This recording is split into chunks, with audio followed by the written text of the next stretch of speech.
passwords, logins, usernames, and passcodes.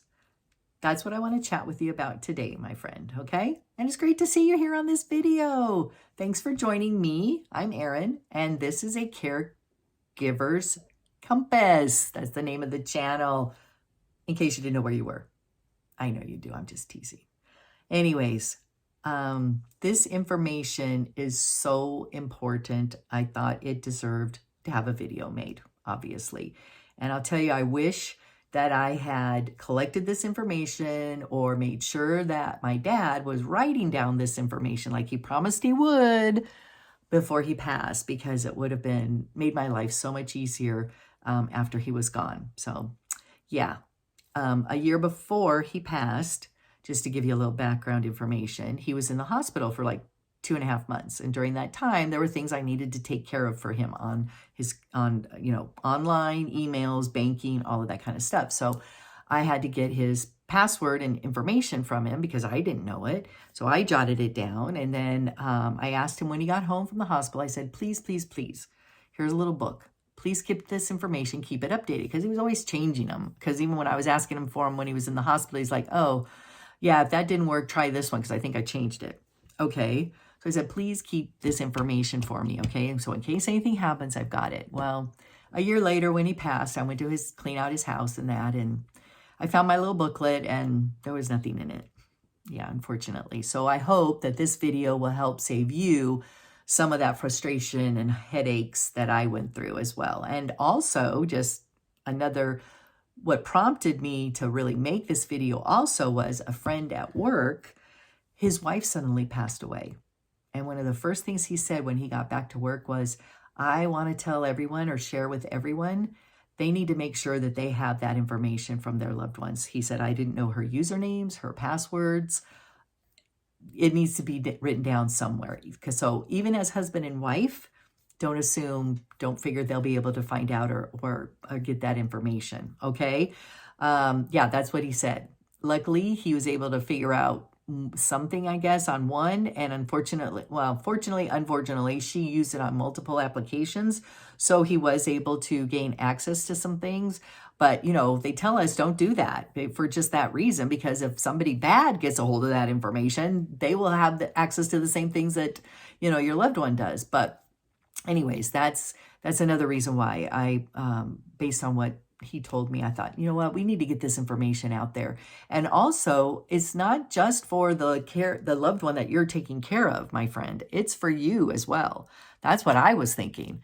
In my situation, and I know your situation will be different than mine, right? But my mom doesn't have a cell phone. She doesn't have email. If we do anything email, she needs, an email address for something, she uses mine, which is fine because then I can keep track and have access to that.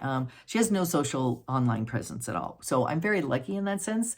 But the opposite was true of my dad. He had a cell phone. He had laptops. He had emails. He had an eBay account. He had a PayPal account. All that kind of stuff that I don't know what happened. You know what I mean? So I don't want that to happen to you. Again, I want to save you that frustration. And like I said, I'm single, no kids.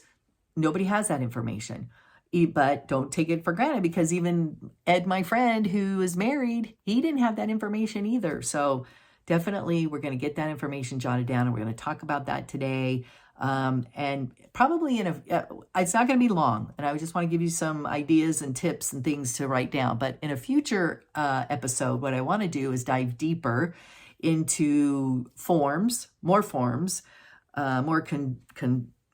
inclusive forms, ways to store this information, maybe some resources for you as well. So we're going to dive deeper, and that'll be a longer video. So guess what?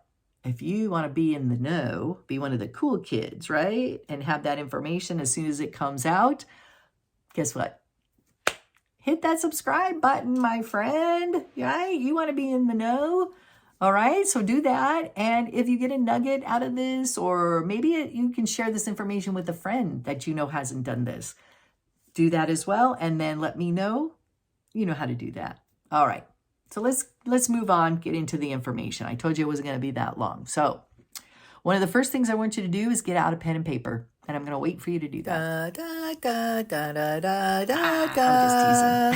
teasing. But please do it. And if you do it now, great. And if you do it after the video, just don't let too much time go by before you do it, okay? Because then we'll forget, just like I did with my dad. And then you got headaches, heartaches, and frustration. And we don't want that, okay? So first thing, and I think this would be the most important thing, how do they get access to your phone? What's your access code to get in there, right? Because if they get nothing else, I think, unfortunately, these days, we put so much stuff of ourselves and information, personal, business, financial, on our phones, that if your loved one just had that, they could probably do a lot of damage. No, I mean, they would have a lot of information. So, okay.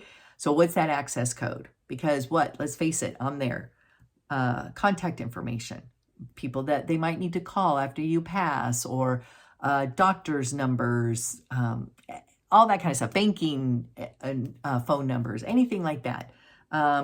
Text messages, emails. So we know who, what, where you were last in contact with. Is there a situation that's still pending that we would need to address? You don't want to get blindsided by stuff. So that emails and text messages might give you some information and some tips on that. How about photos, pictures, videos that they have on the phone that you probably will want to have, right? So you want that to have access to that. I know for myself, I have a lot of folders on my phone with information. Like I said, we probably have way too much on there, but that's the way life is these days. How about your wallet, your digital wallet? You've got Apple Pay, Google Pay, credit cards, however you tap and pay, right, with your phone. So all that information is on there.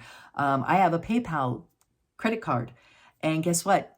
I don't get paper bills anymore. Nobody does, except for my mom.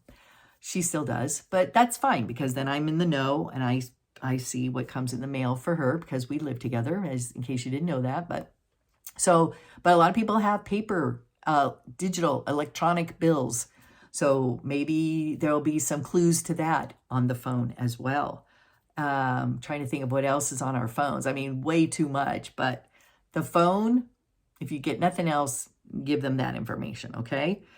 Secondly, how about, do you have PayPal, Venmo, Zelle? I mentioned PayPal. I have a credit card and a PayPal account. I also, in my Zelle, I have 2 different accounts. One of them is tied to an email. One of them is tied to a phone number. Do you know? Does your loved one have a Zelle account? How do they tell people to send money, or how do they request money? Is it via a phone number or a email address, right? Because you can set it up both ways. So how about investments? Do they have money that goes in and out or gets transferred every month? Do they have a retirement account? Do they have any auto deducts? My mom has 2, or had 2, on her checking account, and she had no clue what they were. So can you imagine, once she passes, what I would do? But the one actually, luckily, had a company name on there, so we were able to do some investigating, find out what that was. It was actually an accidental hospital coverage or something she totally does not need anymore. She's been paying on that since 1998. $8.99 every month coming out, and she had no clue. At this point, she's 80 years old. It happened when she first started working. So, and the other one is so cryptic. It just has her name and some numbers. And then there was a phone number, and I called it, and some wacky broad, all she's doing is going a mile a minute, wanting to sell me some kind of monitoring device for elderly people. I could not get her to shut up. I asked her what the company was, and I tried to interject. She wouldn't shut up. I just hung up on her. So I'm going to have to do some more diving on that. But again, if somebody knows, if you have that information, then you are ahead of the game, my friend, okay? Online banking, of course, right? So the other big thing, computers, laptops, tablets, iPads. Can you get into those? That would be another right at the top of the list of things that I think you should jot down today. Okay, if not today, as soon as you get off of this video. All right, those are probably the most important right now. I think that will again, like I said, save you headaches, and frustrations when your loved one passes, and also do it for yourself and save them the same, give them the same courtesy, okay? Especially, like I said, if you're single, have nobody, I shouldn't say nobody, but yeah, like I said, of course, it doesn't really matter. My friend Ed was married and he didn't know and have this information, okay? So I think those are the top ones that I would say do right now. And then, as I said, in another video, I'll dive deeper. We'll go into there's a lot of stuff that people should know. I've actually been doing some digging into that as well and gotten, ordered some forms and booklets and ways to store them and how to organize them, all that kind of stuff. So there's a lot of stuff, but this would be very, very helpful to have right now, this minute, and let's do that, okay? So I said it was going to be short. That's it. Hopefully this was helpful. And let me leave you with this thought. As always, a caregiver's journey is better traveled together. And that's why I'm here for you. And I am honored that you are here with me today. Okay? So take care of yourself. Remember, self-care is not selfish. It is self-love. All right?